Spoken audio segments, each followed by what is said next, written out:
The whole thing is when there's a door, kick it. Yeah. Go right through it. Yeah. Don't let nothing stop you. If you have a dream,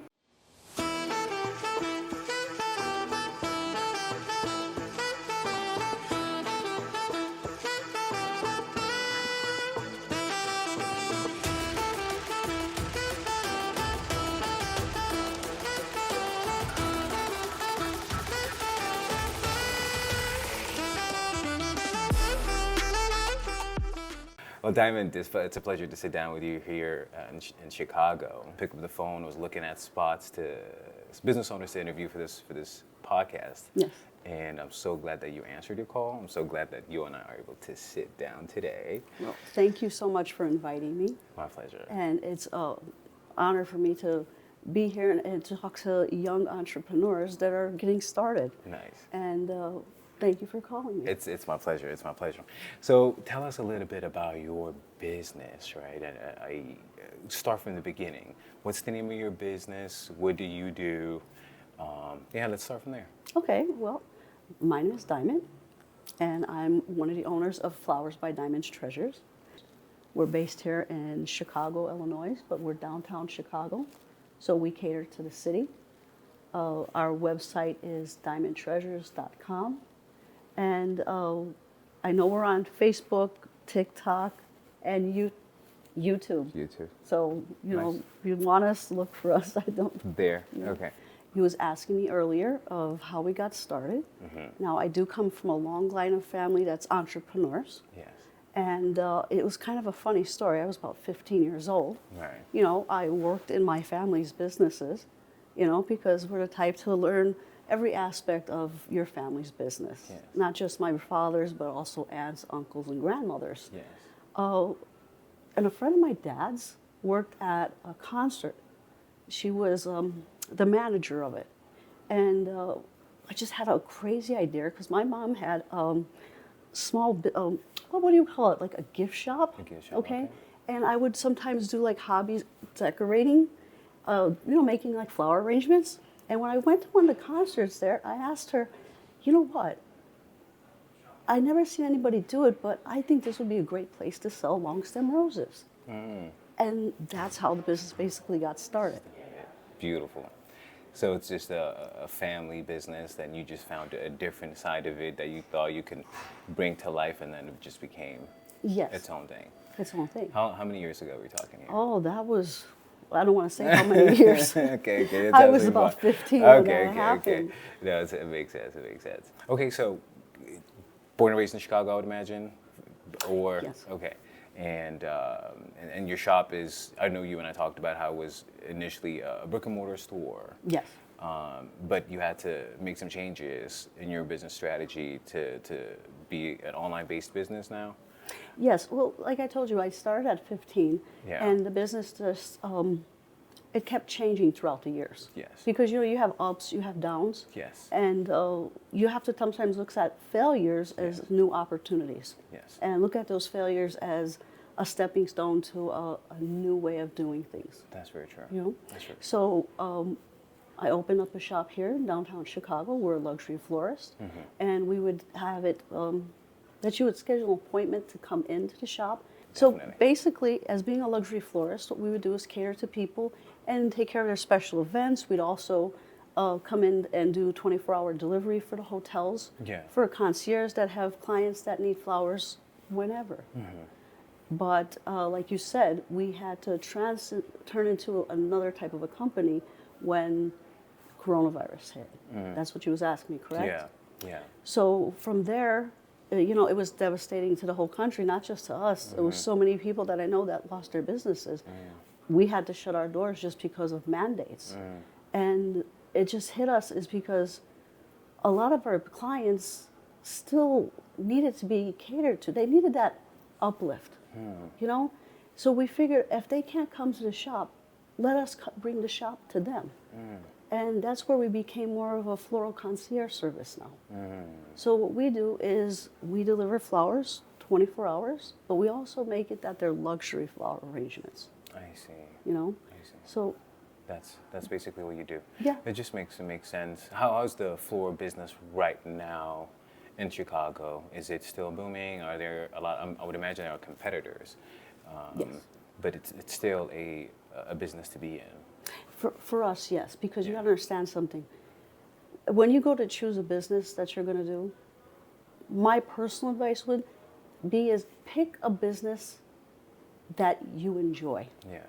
Because if you don't enjoy it, you're going to want to walk away from it when you see all the different types of trials you have to go through to That's keep very it going, you know? So for me, myself, and a few people that work with me, we love flowers, we love designing, and why? Because it brings joy to people. You know, it's awesome thing is when you hand that flower to them and you see their face light up, Yes. you know? And that's why we're really in it. It's for people. For the people. It makes sense.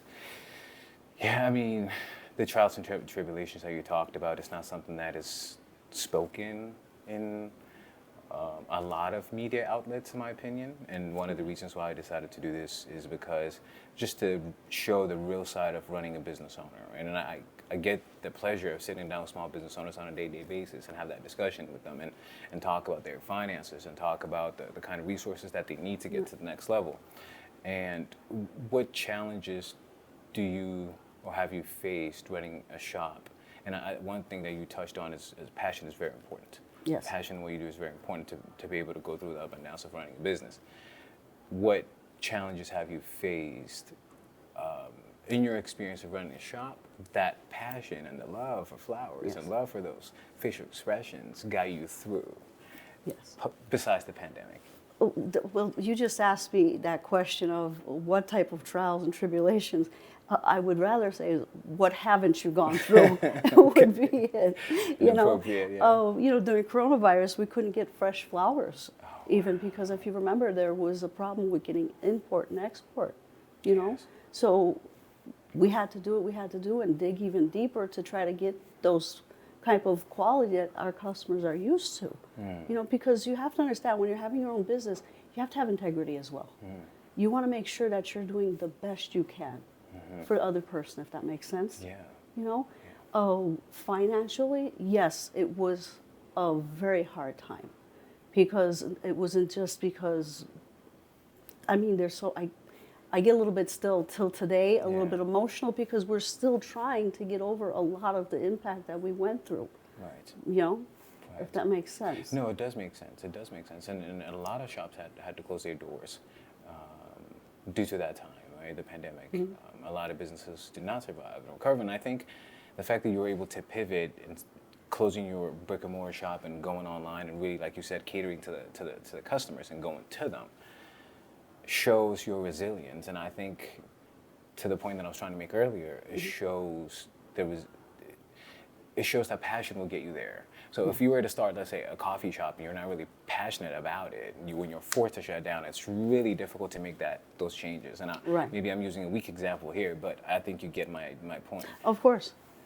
So passion was very important to get you through that time. It's Yeah. that, and the other thing is when I was mentioning about failure, because you could take it personal, say, what did I do wrong, right? But when you look at your failures, you should use them as learning experiences, and look at it as, what did I do wrong there, and how would I correct it? That way you don't make the same mistake twice. You know, learn from your mistakes. Sometimes mistakes cost a lot of money, but in the long run, it pays for itself. For sure, Yeah. because you can learn from them. Exactly. You can learn from them. And always keep your eyes open for open doors. Yes, and I guess one way to do that is to have a solid relationship with your clients. Yes. Right, they can open up doors for you. I'm sure that works as well. Like another client can refer you to a different client. Oh, absolutely. Yeah. See, when you talk, I was reading a little bit of something you wrote to me about networking. Yes. To me, networking, it's not just what could I get from you, it's what could I do for you as well. That's very true. You know, and I always tell people is don't always be in just your niche. Network with people in all different areas because you never know when somebody might need something from you or you might need something from them, if that makes sense. It makes sense. So networking not only with your clients but also other small business owners in different Yes. realms of running a shop or doing business. Yeah, networking is very important. You know, small businesses, are really the backbone of America. Agreed. The whole thing is Yeah. when there's a door, kick it. Yeah. Go right through it. Yeah. Don't let nothing stop you. If you have a dream Yeah. and a passion for something, Yeah. the biggest fear that holds you back is failure. You know what I mean? Don't let failure intimidate you. You're going to feel it, but go past it. Because when you accomplish your dream, you're also accomplishing other people's dreams as well. Because when you succeed, you might need something from this guy, and that helps his business grow as well. That's very true. That's Make very sense? true. And also with your employees as well. Your employees depend on you, no? People that work with you depend Exactly. on you, right? So your success is not only on your back, but also you're carrying additional weight of people that are following and really trusting your instincts in running a shop. Yeah. That's motivating to be quite frank with you. What other advice would you give to an up-and-coming small business owner that's trying to get started, not only in the floral business, but also in any other business? What should they get together first? First, get a vision. Once you have that vision, sit down and count the cost. I don't just mean financially, because it costs more than that. It's your time. It's your family. It's other people's families. Then, after you got the information and the knowledge, kick that door through. Put your fear to the side. Get in touch with somebody like you to help them. You know what I mean? Yes. And give them advice.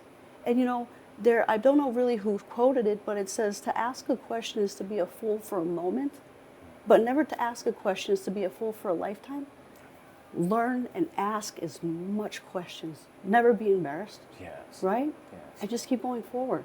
Makes sense. You know? And if you do fall down, take that time out, get a box of Oreo cookies, tub of Ben and Jerry's, sit back, cry your eyes out, throw your fits, and then you know what? Wipe your tears up and get back up and go again. That's beautiful. When you said that, it reminded me of a conversation that I had with a business owner, like in setting up a plan, right? So vision is important. Getting the resources that you need is absolutely important, and beyond that, asking a question is very important, right? So there was this lady that wanted to open up. Have you ever seen one of those smaller mail rooms? Like you go in there. I don't know if it's familiar here in Chicago, but in Kansas City, you can walk in there and you can actually get your mail delivered to a smaller shop. Yeah. So they're basically renting out a whole cabinet for you to be. You say you pay $8 a month, let's say, and your mail gets delivered to you. Your shipping, Amazon stuff gets delivered to you. Okay. So we have something like that. I would imagine. Yeah. She wanted to do the same thing in a different county. Okay. Right. So she approached a person that's been doing it for a year, and failed and tried all the ways of making sure that is an effective business to run. Mm-hmm. Now, once she knows that, she approached him and said, "You know what? I'll pay you $10,000. I just need you to show me how to effectively run a similar shop like yours in a different county, right?" Mm-hmm. And she did that for 3 months, if I'm not mistaken. And after that, she was able to do her own successfully. So it goes back to your point of asking your questions and maybe even paying to get your questions answered. But also learning from other people's mistakes as well. Exactly. Yeah. Exactly. Because if you're learning from the mistakes, that's why if you could get a mentor, that's awesome. Very important. I was blessed because I came from a family that was entrepreneurs. Yes. Okay, and when I came from that, my grandmother gave me a illustration, I would call it, right? Or like a proverb, like from the Bible. Mm-hmm. She was like, before you could be a CEO, learn how to sweep the floor. Because if you know how to sweep the floor, when you move up in management, you're able to help the next person to move up with you. That's very true. You know what I mean? Yes. So share your experiences with other people. A lot of time in industries, people get scared of competition. So I don't want to tell you. That's true. That's so true. But look towards the next generation and tell them, you know what? Don't make the same mistakes I did. This is what I did to accomplish and to grow. And this is what you could do. Yes. If that makes sense? No, it makes absolute sense. What is the legacy of your floral shop?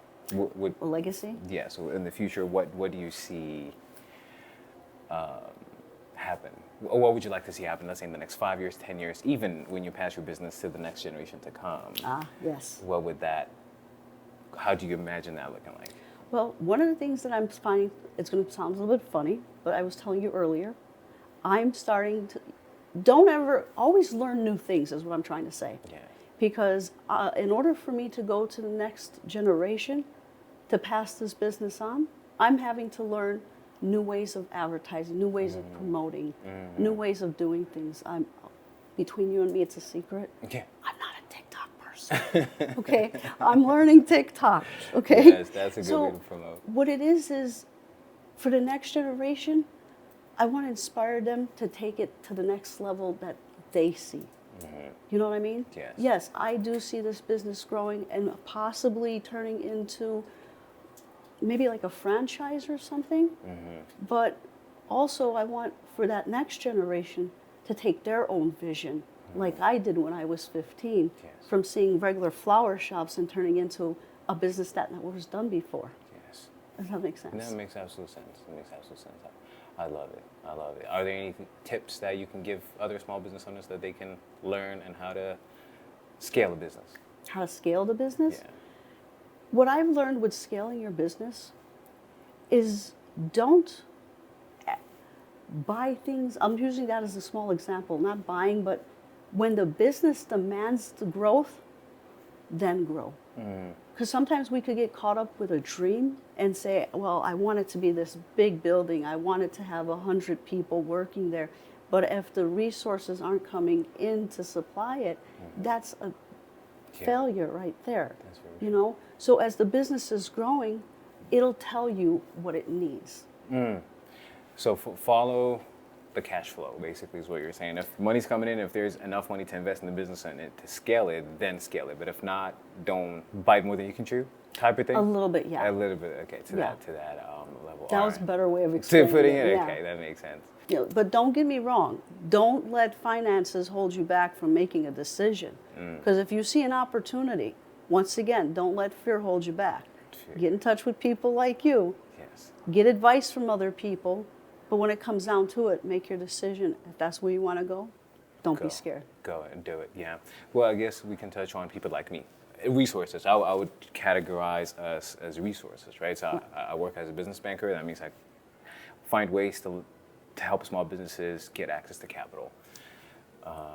Other resources could vary in a form of an accountant, in a form of a mentor, in a form of a lawyer, right? A business lawyer. Right.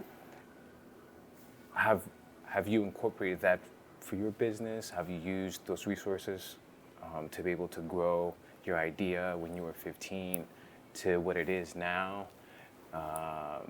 And tell me a little bit about what kind of resources you use to scale to the next level. Of your saying, okay, I your understand shop. what you mean. Yeah. I do have to say this. I never had to, if that makes sense. Yes. It's because it's wise stewardship, you know. But I'm not saying that that's a bad thing, you know. Because if you do need help in something, it's okay. Step out and ask for help, Yes. you know. Yes. And what I mean by that is, well, I had family to teach me how to handle your resources. You know, a lot of people don't have that type of backing or mentorship, Yes. you know. So, but I do see that it is necessary because there is times if you want to go to the next step, you do need to have to reach out to companies such as yours, Yes. you know. So it is important, Very important, yeah. you know. Yeah, knowing those resources and having them at your disposal is absolutely important. Right, because I got people that I know, and now I have a new friend, Yes, that for sure. when I do see an opportunity, I don't have to hesitate. I could just reach out and know that there is a place that I could go to. That's very true. You know what I mean? That's very true. There is something about a buyer coming to you for those reasons, because you give them that unique touch, like your hands Exactly. made the flowers and you know what you're doing. You know, I'm in my age now, I would say, an older person, I guess. I don't know about that. And I come from old school where it would be, you know who your neighbor is, you know who your florist is, you know who the milkman was, you know? Yes. And it was always a relationship. It was with a handshake. And what's missing from this generation is that personal touch. Because when you go to place an order with something, it's all online. And even when you go to talk to them on the phone, you're talking with an AI or a robot. I'm not really sure what they call them nowadays. Sure, chatbots. So, chatbots, okay? But people miss the personal touch. And that's what we give them. That's why we're more of a luxury florist, because we'll take out the time to listen to what you have to say. Because you know what? I'm not trying to sell anything to you, but what I'm basically saying is, what I do with people, let's say you're trying to buy flowers for this young lady here, but you don't know what type of flowers to buy her. Just like people have different personalities and characters, so do flowers. So that's why I like to ask the clients, what is the person like? At the same time, what type of relationship do you have? What do you want to express? You know? So we take that time out so that we could custom design that arrangement perfectly to you and to her, you know? And then that way, we'll leave a lasting impression in her heart of what you were saying. Do you understand? Expression. Exactly. From me, who I am, to her, who she is, and what kind of message I want to convey. Exactly. That is something I've never heard before, and that is unique, very unique. And I don't think they'll get it from big box companies, but from you. Even the way how you just let it out there just kind of resonates with me. That should be your logo, you know. From you to her, you know. Exactly. I'm sure you could, as a graphic designer, you would know that. And when it comes to corporate, you know, what I feel in my heart, I'm a person that uses emotional words, you could tell. So what I feel in my heart is like, say you're a corporation and you're working for the executive and you're the assistant, you know, it's my job to make you look good, because if you look good, then I look good. Do you know what I mean? So, and that'll make you want me to help you again. Do you understand? Yeah. And that's how you build a clientele that comes together. Yeah. You know, that's why, like you said, small business is a community. It is a community. Do you have people that, when they need flowers, so whenever they need that next arrangement, you're the first person that comes to mind, I'm sure. Yeah. Yeah. Yes. And it's because of that unique touch. Yes, sir. Is it something that you kind of drew from your grandmother, Mom? I have to say the truth. Yes. Yes. Yes. That's Because she said, if you're going to do a job, do it well. Yeah. You know, don't try to cut corners. If it's going to, you know, go out of your way for that client, you know, the customer's always right. That's so true. And I know I just quoted like a whole bunch of words that somebody even said. But it kind of resonates. I mean, you might think that these are like, oh, kind of got them from, you know, online or whatever, but they are true. And some of the things that you say resonate across the business spectrum, in my opinion, you know? That's very true. Is there anything else that you want to touch on that I haven't asked? Anything that you want to bring to light? Oh, that's a very good question. The biggest thing I want to bring to light is that this next generation is coming up now. And never feel that you're too old or too young to start something new. You know? Always be willing to get up, have the confidence and courage. If I win, lose, or draw, at least I know I've done it. You know what I mean? Yes.